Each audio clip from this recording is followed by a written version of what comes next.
that may be it for Chennedy Carter, because if it didn't work with the Las Vegas Aces, I'm not so sure there are other WNBA teams that are willing still to take a chance, which is a shame because her talent is undeniable, but she seemingly hasn't been able to stay out of her own way long enough to stay in the WNBA. Remember when Chennedy Carter hip-checked Caitlin Clark when the ball was not even in play, and the refs called it a common foul live before having to go back and upgrade it to a flagrant after everyone watched the replay and lost their minds? And that single moment essentially cost her the rest of her career with the Chicago Sky, as she could not find a team in 2025 and had to go play in Mexico and China just to stay on the court.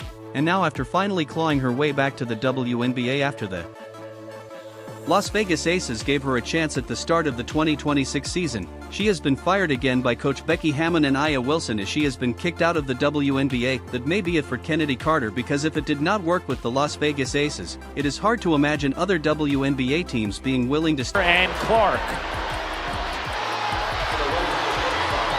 I mean, that's clearly a foul which was called. The question is, will they call it unnecessary? Chennedy Carter, I think that's going to be a flagrant. Still take a chance, which is a shame because her talent is undeniable, but she seemingly has not been able to stay out of her own way long enough to remain in the WNBA. Let us rewind back to June 1, 2024, when the Indiana Fever faced the Chicago Sky in a tight game with Indiana up by 1 late, and Chennedy Carter had just scored a bucket, and for a second everyone's attention was on the ball while Clark turned her back to get ready to receive the inbounds pass, and that was the moment Carter picked, not while the ball was live or in the middle of a scramble for position, but a full beat after the play had already happened, as she squared up and threw her hips straight into Clark's side, sending her to the floor in front of a sold-out crowd. What actually makes people mad watching it back is that the refs on the floor saw the whole thing happen and called it a common foul, as if Carter had simply bumped into her running down the court, with no whistle for anything extra, no flagrant, nothing, and play just continued like someone had not just blindsided another player. Assigned to the Chicago Sky, with Teresa Weatherspoon, with Angel Reese, with Camila Cardoso, and the rest of the folks. And then we get to the body check. This was originally ruled an away from the ball foul, but it was obviously a flagrant foul. It really upset a lot of people, which really escalated the issue. And it was really just poor sportsmanship on Chennedy. Player who was not even looking, but the problem is the replay tells a different story than the live call, because when you slow it down, you see Clark had zero idea it was coming with her back fully turned, and Carter did not get caught up in a crowd or lose her balance. She took a step and drove her hip into Clark on purpose, which is not incidental contact but a setup hit on a defenseless player, and once the internet got hold of that replay angle, the common foul call looked worse by the hour. She was signed to the Chicago. Yeah, I wasn't expecting it, but I think it's just respond, calm down, let your play do the talking. It is what it is. It's a physical game. Go make the free throw and then execute on offense, and I feel like that's kind of what we did, but it is what it is, I guess. I don't know. Chicago Sky with Teresa Weatherspoon, Angel Reese, Camila Cardoso, and the rest of the team, and then we get to the body check, which was originally ruled an away from the ball foul but was clearly a flagrant foul that really upset a lot of people and escalated the issue, as it was really just poor sportsmanship on Kennedy's part. And the league ended up reviewing it after the game the way they do with plays that blow up on social media and upgraded the call to a flagrant 1, so the refs on the floor got it wrong in real time. And it took the league office looking at replay to fix it hours later, and that gap between the live call and the review is exactly why people were furious, as the punishment finally matched the play but just way too late to matter in the moment.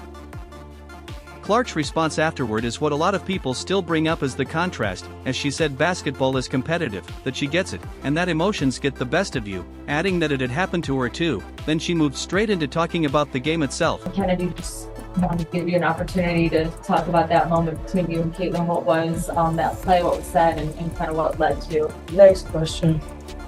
Yeah, I mean, like, it seemed like she charged you a little bit. Yeah. After I ain't answering no Caitlin Clark questions. Did she say anything? I don't know what she said.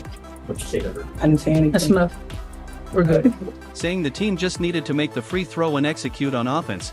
Common matter of fact with no shots fired at anybody, while Carter took the opposite approach, and when reporters brought up Clark's name, Afterwards, she cut them off flat, saying, "I ain't answering no Caitlin Clark questions," with no explanation, no context, just a wall. And that line is the one that followed her around for 2 years, way more than the hip check itself. Think about what that quote actually did to her image. Because a hard foul can get explained away as physical basketball and players get away with that all the time. But refusing to even talk about it and acting like the question itself was beneath her, that is what turned casual fans into people who actively disliked her, and the media picked up on it immediately, with every article about the incident starting to include that quote as the real headline, not just the foul. So the hit knocked Clark down for a few seconds, but that locker room line is what actually out. Chennedy Carter is extremely talented, but she's got to get her head screwed on straight. Started wrecking Carter's reputation long term. As fans do not forget a player who will not own a moment everyone already watched 100 times on replay, and that reputation, once it stuck, followed her straight into her next stop with the Chicago Sky, where the questions about fit and attitude were already waiting before she even got there. There is no doubt Chennedy Carter is extremely talented, but she has got to get her head screwed on straight, as she put up 17.5 points per game for the Chicago Sky back then, making her the leading scorer on the entire team. And in a league where offense is hard to find and every team is hunting for someone who can actually put the ball in the basket, that number should have locked up a new contract without a second thought, because teams do not let go of their leading scorer unless something bigger than basketball is going on behind the scenes. And that is exactly what happened here, as the Sky did not offer her a qualifying deal for the 2025 season, which basically closed the door on her right there. And when people asked why, the answers from the front office did not focus on her shot selection or her defense but kept circling back to fit, a word that got used over and over, and anyone who spent time around a locker room knows what that really means, as it is not about talent but about whether a player makes the team better or makes the team harder to manage. Seriously, she needs to do whatever she can to get some help, get her anger under control, where she will not have another incident like the one where she slammed into Caitlin Clark, but she's out of the league. With reports out of Chicago describing real tension between Carter and teammates, the kind that does not show up in a box score but shows up in how a season falls apart.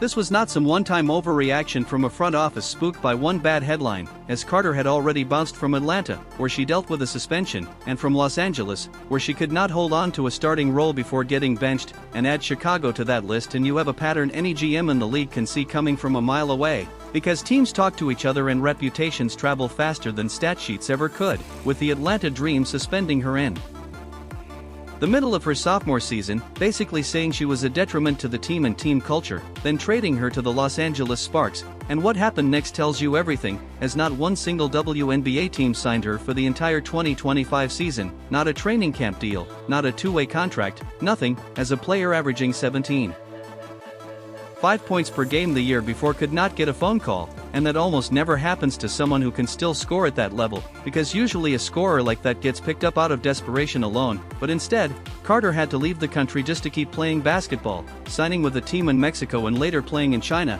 bouncing around leagues that do not come close to WNBA competition or paychecks, a brutal fall for someone who was putting up nearly 18 a night just 1 year earlier, and it says a lot about how front offices were viewing the baggage that came with her.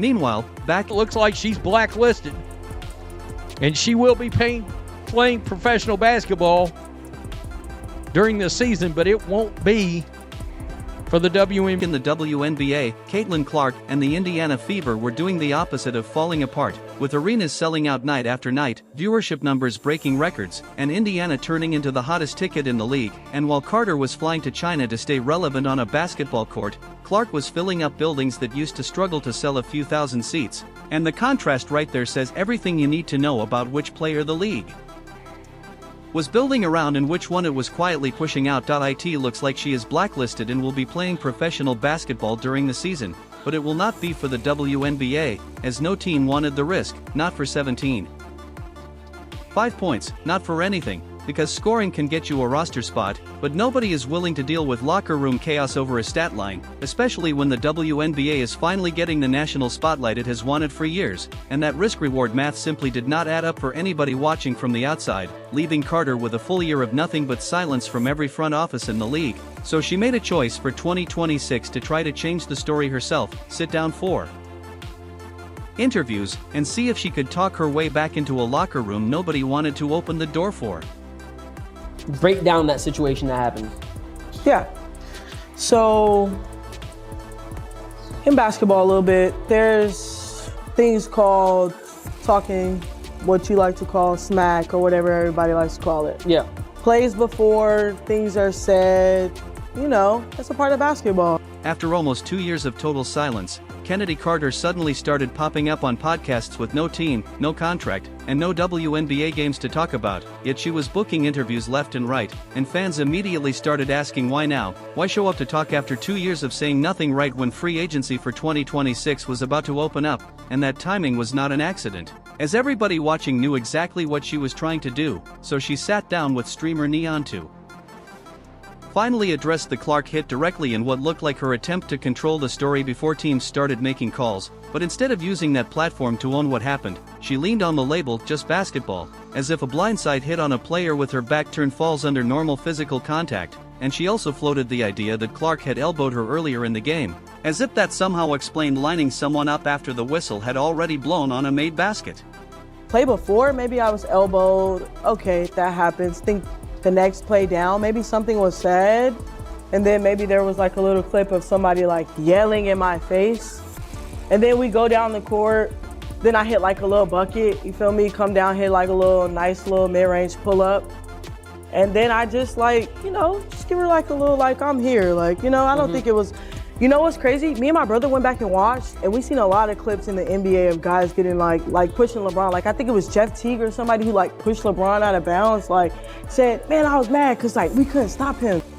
The problem is the video already exists, and anybody can go back and watch the exact sequence and see there is no elbow that ties into her hip check and no retaliation angle that lines up with the timing of what actually happened. Because Clark's back was turned, the ball was not live, and Carter closed the distance and threw her hip into her on purpose. So when Carter tries to reframe it as basketball being basketball or acts like she was just giving back what she got, the tape does not support any of it, and that gap between her story and the film is exactly why the interview did not land the way she wanted, as fans online tore the clip apart within hours and analysts covering the league picked up on the same problem, because it did not sound like someone reflecting on a mistake but rather someone building a defense, and that is the difference between accountability and spin, as most people can tell which one they are watching within 30 seconds, and the podcast circuit reads differently when you are doing press for a new movie versus when you are trying to explain away the exact clip that got you run out of the league, and this fell into the second category for basically everybody watching.